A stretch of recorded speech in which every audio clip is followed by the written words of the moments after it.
On va voir dans cette vidéo les 16 stratégies de croissance pour pouvoir décupler ton profit. À la base, je voulais mettre faire x10, mais je me suis dit, il y a des gens qui vont dire, ouais, c'est impossible, encore un truc, putaclic, je sais pas quoi. Donc, je préférais le tourner comme ça, mais c'est fort possible aussi que tu puisses faire un x10. Ça dépend où tu en es exactement. J'accompagne mes coachs et les experts depuis 2019. L'un de mes clients, le premier mois, a fait 86 000 euros. J'ai un de mes derniers clients là, il y a 2 semaines, il a fait 78 000 euros. Donc, c'est des choses qui sont possibles. C'est juste qu'il faut avoir les bonnes stratégies. Je vais t'en partager pas mal dans cette vidéo. D'ailleurs, si jamais tu es intéressé pour qu'on puisse collaborer et travailler ensemble, tu peux prendre rendez-vous. Je travaille qu'avec quelques personnes et on verra si jamais on peut potentiellement travailler ensemble. Première chose qu'il faut faire, et c'est la base, c'est ce que je fais avec toutes les personnes avec qui je travaille, c'est qu'on va augmenter les prix. Parce que actuellement, tes prix ne sont pas assez élevés. Ou du moins, on va faire plusieurs offres. Ça dépend là où tu en es. Mais il faut que tu aies 3 offres. Une offre high ticket. Et high ticket, c'est pas un mot à la mode. Il y a toujours eu des prix premium. Il y a toujours eu des services plus chers. Il y a Ferrari, il y a Renault. Donc, dans ton business, il faut que tu puisses donner la possibilité à tes clients de pouvoir acheter une Ferrari s'ils veulent chez toi. Et s'ils veulent acheter une Renault, qu'ils achètent une Renault. Donc, en général, on décline ça en 3 offres. Une offre à ticket qui est à peu près au moins 3 000 euros et plus. Évidemment, ça dépend de la valeur perçue, de la valeur aussi que tu vas apporter et que tu sois en capacité de délivrer la promesse. C'est pas juste on augmente tes prix comme ça. Et un deuxième produit autour des 500 à 1000 et un troisième produit en dessous de 500. Parce que dans tous tes prospects, dans toutes les personnes qui te suivent ou même tous tes clients, il y a 20% des personnes qui seront intéressées pour l'offre high ticket. Donc aujourd'hui, tu perds 20% de ventes high ticket. Donc juste déjà avec ça, si jamais tu l'appliques, tu vas augmenter ton profit. Ne serait-ce que tu fasses qu'une vente par mois en plus. Alors évidemment, il faut savoir faire une belle offre avec des bonus, avec savoir vendre, avoir les bons scripts, les bons process marketing, évidemment. Mais en tout cas, c'est la stratégie. Deuxièmement, il faut que tu traques. C'est super important. J'aurais même dû mettre ça en premier. Si jamais tu ne sais pas exactement d'où viennent tes ventes, est-ce que ça vient de YouTube? Est-ce que ça vient du bouche à oreille? Est-ce que ça vient de LinkedIn? Est-ce que ça vient d'Instagram? Il faut que tu saches exactement d'où vient l'argent. Si jamais tu ne sais pas d'où vient l'argent, le problème c'est que on peut pas améliorer quelque chose que l'on ne traque pas. C'est juste impossible. Et je te dis ça parce que moi-même, j'ai fait l'erreur. Pendant des années, je traquais pas, quoi. Je sais même pas d'où vient vraiment la vente.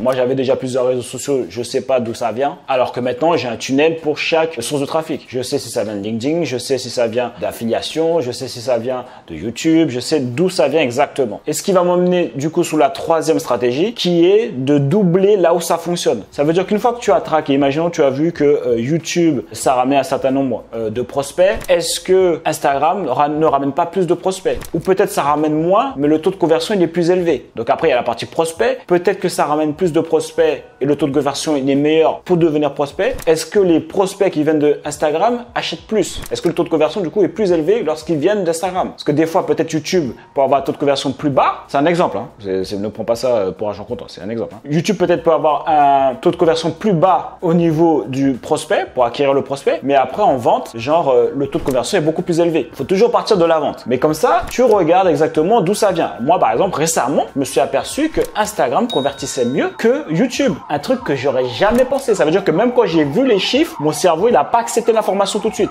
C'est pour te dire.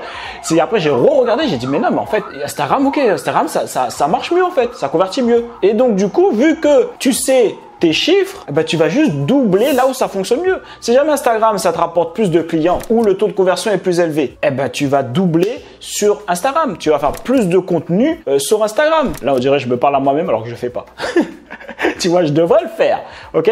Tu vois que ça convertit mieux sur Instagram, tu fais plus de vidéos sur Instagram. Tu mets toutes tes ressources, en tout cas, tu alloues plus de ressources sur cette source de trafic parce que tu vois que ça fonctionne. Si jamais c'était LinkedIn, tu fais la même chose. Si jamais c'était en publicité, tu fais la même chose. Parce que ça sert à rien de gaspiller tes ressources ailleurs alors que ici, tu vas doubler tes ventes ou tu vas avoir plus de ventes. Donc, c'est de l'allocation de ressources. Et tu sais, les ressources, c'est pas infini. Donc, ça peut être tout simplement faire plus de vidéos, regarder, analyser.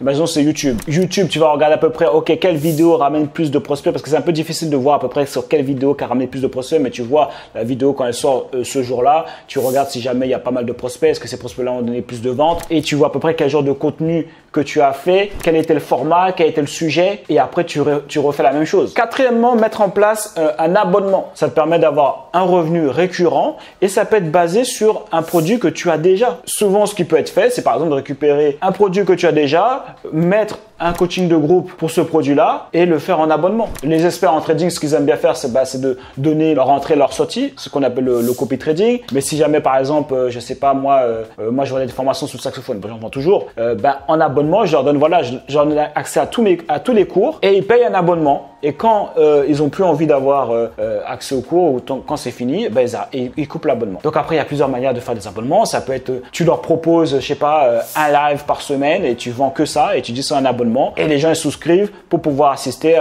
au live, chaque live que tu fais, pour pouvoir les aider sur telle thématique en fonction de ton expertise. Ok, donc il y a plein de manières, il y a plein de services que tu peux vendre. En fait, c'est les mêmes services que tu peux proposer où les gens payent en une fois. Et là, tu le fais sous forme d'abonnement. Voilà, c'est pas plus compliqué que ça. Tu rajoutes ça à tout ce que je viens de te dire déjà précédemment, tu ne peux que avoir monté ton profit. Et en plus, ce qui est cool avec les abonnements, c'est que tu as une vue sur le moyen terme des revenus que tu vas générer. Cinquième stratégie, c'est la stratégie des upsells. Alors, upsell, c'est quoi? C'est que quand les gens ils font un premier paiement, donc ils achètent un premier produit ou service chez toi, derrière, tout de suite, tu leur proposes un autre produit. Et tu peux même faire 2 upsells. De leur proposer 2 produits à la suite. Et l'avantage, c'est que quand en fait, ils payent une fois, pour pouvoir avoir accès à l'upsell, ils n'ont pas besoin de remettre leur carte bleue pour pouvoir faire l'achat. Et pourquoi ça marche bien? C'est parce qu'une fois que la personne a commencé à acheter, elle va être plus enclin à acheter encore chez toi. Garde ça en tête, même les clients que tu as déjà chez toi, au lieu d'aller chercher de nouveaux clients, ce sera plus productif pour toi de revendre aux mêmes clients parce qu'ils te connaissent déjà, ils te font confiance et donc sont plus enclins à racheter chez toi que des nouvelles personnes que tu dois aller chercher. Tu vois ça par exemple, j'aurais pu en faire un point, je l'ai pas dit, mais voilà. Essaie de revendre plus de produits aux mêmes clients au lieu d'aller chercher des nouveaux clients. Revenons à l'upsell. Donc par exemple, tu peux avoir le produit que je t'ai dit à étiquette ou le produit middle, parce qu'à étiquette c'est plutôt quand les gens sont au téléphone, l'upsell tu le mets quand les gens achètent par eux-mêmes. Donc tu peux par exemple mettre le produit en abonnement ou le produit juste une formation que tu vends qui est pas trop cher en dessous de 500 €. La personne elle commence à mettre sa carte bleue, elle est contente. Boum, tu lui proposes en upsell l'abonnement par exemple. Derrière, tu proposes un autre upsell avec un accompagnement personnalisé. L'idée, c'est que chaque upsell leur permette d'aller encore plus loin et plus vite pour atteindre leur objectif. Sixième stratégie, c'est automatiser via l'IA. Aujourd'hui, tu ne peux pas être un entrepreneur et ne pas utiliser l'IA dans ton quotidien. Tu vas juste te faire dépasser parce que les autres vont être beaucoup plus productifs que toi. Si jamais tu écris encore tes emails, genre tout seul à la main comme ça, tu réfléchis et que tu te corriges ou tu réfléchis à l'idée, etc., ça va. Non. Tu vas te faire dépasser. Aujourd'hui, moi, les emails, j'ai une idée dans la tête, je fais un vocal sur un chat spécialisé pour écrire mes emails où j'ai déjà entraîné ChatGPT sur ce chat-là à parler comme moi parce que je vais passer des emails que j'ai déjà écrits avant. Donc, il sait comment je parle, il sait comment je réfléchis, il sait mes tournures de phrases. Et donc, du coup, je lui fais juste un vocal sur le sujet que j'aimerais aborder. Exemple, tu n'es pas en burn-out, mais c'est juste parce que tu ne fais pas au quotidien ce qui te passionne vraiment. Et je développe un petit peu comme si je parlais à un ami. J'envoie ça, boum, il me fait l'email. Et après, je fais un copier-coller et je le mets et je l'envoie. Ça m'aura pris quoi 2-3 minutes. Alors qu'avant, un email, ça me prenait 30 minutes. Des fois même plus. Des fois même 30 à 40 minutes, 30 à 1 heure. Et ça, je te parle de ça il y a quoi? Il y a 2 ans. Donc, si jamais toi, tu écris encore tes emails manuellement comme ça, t'es cuit. Alors, tu vas me dire, ouais, non, mais les emails, moi, ça y est, c'est bon, j'utilise ChatGPT aussi, etc. Ok, peut-être. Mais ce que je viens de te dire, il faut le faire dans chaque étape de ton business. Quelles sont les tâches qui reviennent souvent et que tu peux déléguer via l'IA? Aujourd'hui, tu peux même faire des agents IA. Ça veut dire que c'est des sortes d'automation, mais level autonome, quoi. L'automation n'a même pas besoin de toi. La partie humaine n'a même pas besoin de toi. Genre, tu vois, comme si je reprends l'exemple de mon vocal que j'envoie là pour pouvoir faire l'email, si jamais j'ai un agent IA, je fais juste le vocal, donc il sera le trigger. Je fais juste le vocal et lui, il va faire l'email et il va le planifier et il va l'envoyer tout seul. Et le mieux, c'est que j'arrive à trouver une solution pour que juste comment il sait comment je pense, il puisse lui-même créer les sujets. Comme ça, c'est même pas moi que j'ai besoin de faire vocal et qu'après, il crée l'email. Avant d'envoyer, il me demande la validation et je valide si jamais ça me ressemble, si jamais ça correspond à mes idées et je valide et après, il continue les étapes suivantes et il envoie directement. Donc, tu peux avoir un agent pour tout. Tu peux avoir un agent même agent automation, c'est à peu près la même chose. Okay? Sauf que l'agent il raisonne tout seul et il va se corriger tout seul si jamais il voit que c'est pas encore bon, etc.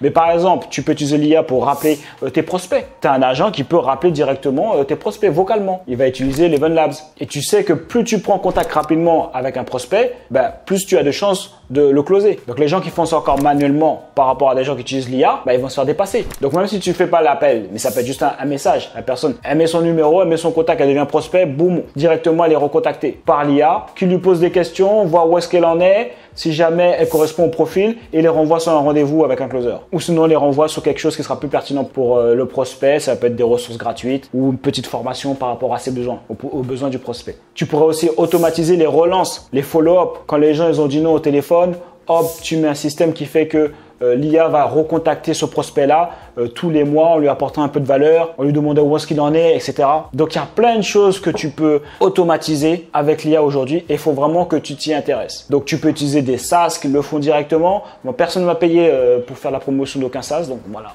Je te laisse faire tes recherches, mais il y a des SaaS que tu peux utiliser ou tu peux faire directement tes agents IA avec, je te donne cela, c'est N8, donc ça s'appelle N8N, ok? Donc, c'est celui-là qui te permet de pouvoir créer des agents IA. Donc, c'est comme un Zapier, en gros, ou un Make, si jamais tu utilises Make. Sauf que là, tu peux choisir un agent IA qui va raisonner lui tout seul. Donc, si jamais tu t'y intéresses pas, si jamais tu trouves que c'est trop compliqué, tu n'as pas le temps de t'y intéresser, il faut que tu payes quelqu'un pour pouvoir t'installer tout ça. Ça va te faire gagner du temps et donc du coup de l'argent, être plus productif et même augmenter ton chiffre directement parce que les prospects qui seront contactés automatiquement, ça te fait gagner du temps, mais ça te fait gagner de l'argent parce que ça fait plus de rendez-vous. Plus tous les follow-up, si jamais tu n'as pas closé, ça te rapporte encore de l'argent. Et on sait que l'argent est dans les follow-up. Un autre endroit aussi, tu peux utiliser l'IA. Là, je suis en train d'y penser, donc je te le donne, c'est cadeau. C'est pour tes appels de closing. Tu enregistres tes appels de closing, tu utilises read.ia et lui il va te faire un résumé et tu peux utiliser Phantom aussi. Lui il va te faire un résumé de l'appel. Le résumé de l'appel, tu le mets sur ChatGPT et tu lui demandes voilà comment tu aurais pu faire mieux, comment tu auras pu lever cette objection là, etc., etc. Et lui il va te dire. Et comme ça tu t'améliores encore à chaque appel ou ton équipe de vente. Tu leur dis voilà quand vous avez fini l'appel, tu mets le résumé sur ChatGPT et tu regardes ce que tu auras pu faire mieux et tu fais ça à chaque fois. Et donc du coup ça fait une petite formation continue. Au lieu que ce soit toi qui vienne les former, etc. Ça ne veut pas dire que tu dois pas continuer à les former, mais juste en faisant ça, ça va forcément ils vont s'améliorer. Parce que ça fait quelqu'un qui leur donne un feedback directement ou comment ils auraient pu faire mieux. Et la dernière stratégie, c'est être présent sur les réseaux sociaux. Si jamais ce n'est pas encore le cas, il faut vraiment que tu t'y mettes. Et si c'est le cas, il faut que tu t'y mettes sérieusement. Moi, ce que je conseille, c'est de pas forcément se mettre sur tous les réseaux en même temps. Ça dépend de là où sont tes clients. Donc, regarde, si c'est LinkedIn, fais un focus sur LinkedIn. Si c'est sur YouTube, fais un focus sur YouTube. Si c'est sur Instagram, fais un focus sur Instagram. C'est tentant de se dire, ouais, il faut que je sois présent partout. Comme ça, le gars, partout où il va, partout où le prospect va, il me verra. Ouais, mais aujourd'hui, quelque chose qui performe par exemple sur TikTok, va pas performer sur Instagram. Avant, la même vidéo que je postais sur Instagram, elle pétait aussi, si elle pétait sur Instagram, elle pétait aussi sur TikTok. Aujourd'hui, ta vidéo peut péter sur TikTok et elle ne pète pas sur Instagram. Elle peut péter sur Instagram et elle ne pète pas sur TikTok. Et pareil pour LinkedIn, tu imagines bien, et encore pareil pour YouTube. Donc, je pense qu'il vaut mieux se focus sur une plateforme. Donc, moi, aujourd'hui, ce que je fais, c'est que je fais un long format sur YouTube et après, je les découpe en petits formats sur toutes les autres plateformes. Mais je le vois bien. Certaines vont, quand je parle plus technique, ça va fonctionner mieux sur LinkedIn. Quand je vais plus large, ça va fonctionner peut-être un peu mieux sur TikTok. En tout cas, ça marchera moins sur LinkedIn. Donc, choisis une ou deux plateformes, pas plus, et focus dessus et produis du contenu, apporte de la valeur à ton avatar. Un dernier en bonus, mets en place des process, c'est-à-dire qu'il faut qu'il y ait un process de vente, il faut qu'il y ait un process marketing, et après, si tu scales, un process pour comment embaucher, etc., etc. Mais ça dépend où tu en es. En général, les personnes que j'accompagne, ils sont tout seuls. C'est des entrepreneurs qui font tout seuls.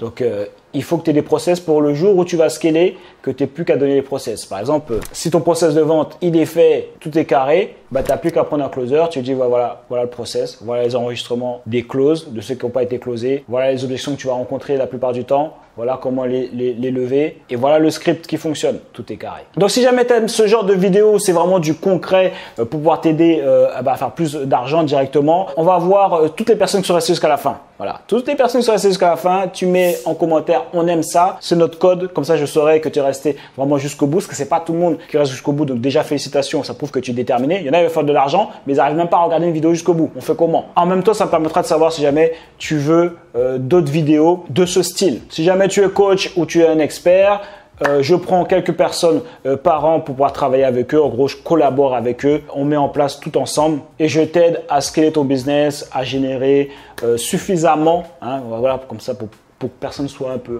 ouais non mais c'est pas possible. Je t'aide voilà à décupler en tout cas tes profits et beaucoup plus. Ça se passe très bien en général. Donc si tu fais partie de l'avatar, prends un rendez-vous et on va discuter ensemble. Je vais voir où ce que tu en es dans ton business, voir si vraiment c'est pertinent qu'on travaille ensemble et voir si jamais je pourrais t'aider aussi. C'est tout pour cette vidéo et les gars on lâche rien et on reste déterminés. Il y a eux et à nous. Je suis à ton camp. Cet outil est idéal pour pouvoir gérer des chaînes YouTube sans montrer son visage et générer des revenus complémentaires. Laisse-moi te montrer comment ça fonctionne. Tout d'abord, demandez à ChatGPT les 50 niches qui rapportent de l'argent sur YouTube. J'ai choisi animaux et soins pour animaux. Ensuite, allez sur YouTube et tapez les meilleures activités pour chiens, puis triez par vue. Par exemple, ce titre, c'est bien. Il a plus de 1,2 million de vues. Donc, on sait que c'est bon. On peut voir ici que cette chaîne génère entre 120 € et 2000 € par mois. Donc, on peut partir là-dessus. Donc, maintenant, la partie amusante. Allez sur apollonvideo.com. Vous pouvez créer des vidéos incroyables en quelques minutes. Ici, il suffit de taper un texte pour pouvoir générer une vidéo. Donc, ce que l'on va faire, par exemple, c'est qu'on va prendre le titre qui a déjà généré plus d'1,2 million de vues pour pouvoir générer la vidéo. Ensuite, appuyez sur générer. Et voilà, c'est tellement facile que c'est insolent. Et si vous voulez changer quelque chose, il vous suffit d'appuyer sur éditer et vous pouvez changer le script si jamais vous voulez changer la première phrase. Vous pouvez aussi changer la scène vidéo, la première scène vidéo par exemple. Une fois que vous êtes satisfait, vous mettez appliquer les changements, exporter la vidéo et publier sur YouTube et commencer à gagner vos premiers euros. Rendez-vous sur Apollon Vidéo, cliquez sur le lien maintenant dans la description pour pouvoir tester l'outil gratuitement pendant 7 jours.